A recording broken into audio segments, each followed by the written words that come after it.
Disaster risks, however visible or invisible to us now, are here to stay with us indefinitely. And the challenge of the 21st century has never been clearer and more compelling than in the present. The present task of reducing disaster risks in the context of a changing global climate has now become synonymous to securing humanity and the future of our children and our grandchildren today. A task that requires a new brand of leadership and a brand new way of confronting the problem.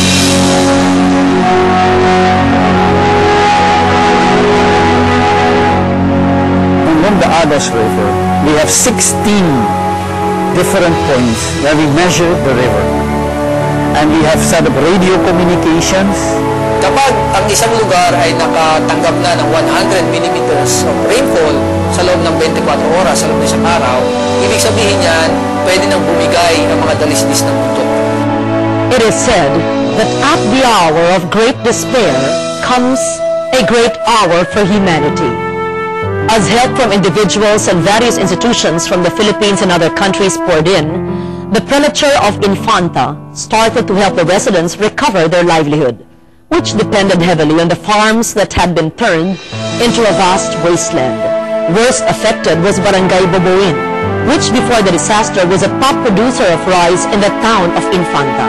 Yung calamity na nangyari, natabunan yung kanilang dating palayan. No?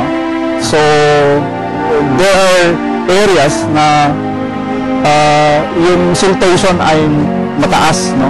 Up to 1 meter. While natural hazards are inherent to our environment, they need not lead to a disaster. They become disasters only when we are unprepared, when we have failed to take action. Our complacency transforms natural hazards and climate change to a disaster.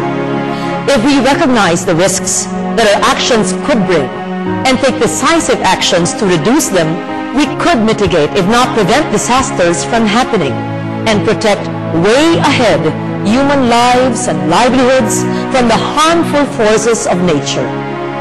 14 professors of UP Los Baños were standing in the mud with the farmers. And they stayed with us in a project that lasted 3 years.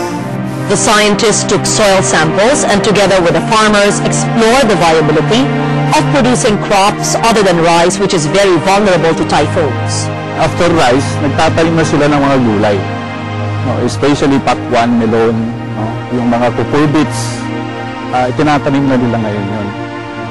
Hindi na sila umaasa sa palay lang. Mayroon pa kaming ngayon, yung production loan, tinutulungan din namin sila sa pagpapurchase ng mga inputs. Ito nga po ay mataas, bababa. Ito po ay siguro yung mga 1 year bago po ito na pantay. Itong kanaunahan tinulungan po ng Icarpus dito sa buong Infanta. The disaster may have wiped out most of the precious farmlands, but the scientists found an alternative. Now, upland farmers are growing vegetables and more climate-resilient crops in these areas that are far from the flood-worn lowlands. But for the lowland farmers, it remains a challenge to overcome. Hindi sila sanay. Nahihirapan silang mag-adapt dun sa bago. Dinaan namin to, participatory, kailangan nang galing sa baba. Nagkaroon sila yung namili kung ano itatanim nila, kung anong klaseng gulay, kung anong klaseng palay. Significant adaptive measures were undertaken in yet another effort of building community resilience. What can we do in order that this will not happen again? We set up a big organization which is called Task Force Sierra Madre. And via that organization, and with the help of the local mayors who were totally supportive, and the Sangguniang Barangay, Sangguniang Bayan, we were able to stop for a big part the logging. Yeah? Not completely, but for the biggest part, the logging has stopped. The people of Infanta have learned lessons from the disaster, resulting from the denudation of mountains and the onslaught of flash floods. In their recovery, they realize their strength in unity and the benefit of building the resilience with risk reduction and adaptation measures in place. The townspeople are now more confident that they can withstand the impact of future typhoons.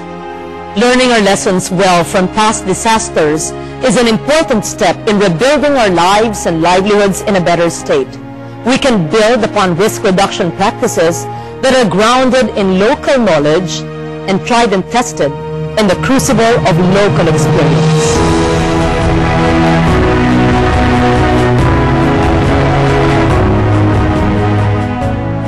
From teachers educating the young, to families shoring up the systems that feed them, from architects and builders who conscientiously strengthen even the simplest structures, to entire communities that cooperate to set up early warning systems and test the responsiveness through drills, and all those who have striven to protect and conserve our environment.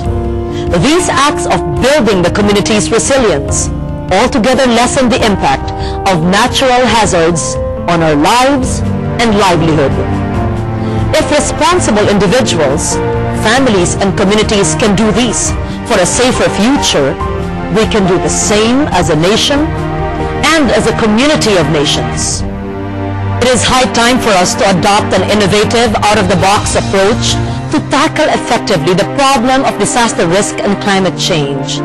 We need a more holistic and proactive approach in reducing people's vulnerabilities and in building the resilience of nations and communities.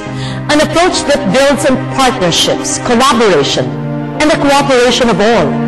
This is the spirit of the YOGO Framework for Action, a course of action adopted by 168 governments in 2005 for reducing substantially our losses from disasters within a decade.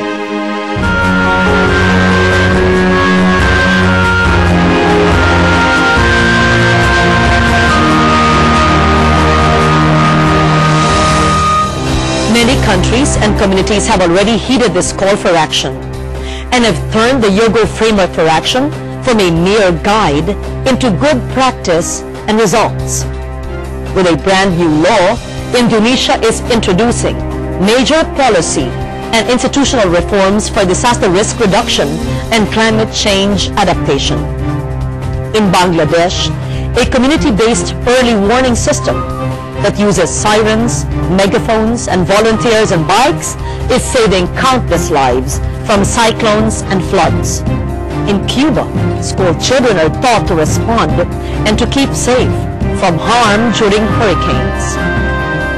In Nepal, builders are trained on how to construct homes that resist strong earthquakes.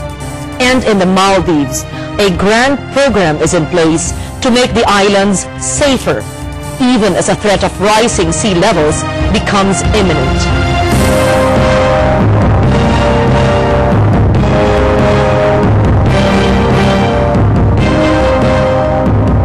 Years after the devastation in Infanta, the felled logs were used in building the homes of those who survived.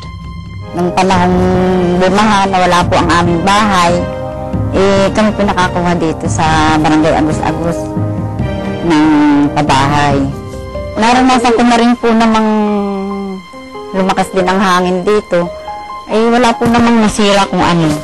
Maganda-gandang aming lugar, medyo malayo sa tubig, hindi kami natatakot na babaha ulit. In their new life, the survivors learned that the best way to withstand the next typhoon was to reduce their vulnerability and to increase their resilience as a community by adapting to its seasonal occurrence. It is high time for us to revisit and rethink our current framework and strategies for socio-economic development. How then can we further develop our societies without compromising the welfare of generations to come? How can we advance our socio-economic standards without putting the poor at greater risk? How can we realize our shared goals on poverty reduction and sustainable development for the millennium with greater certainty of success?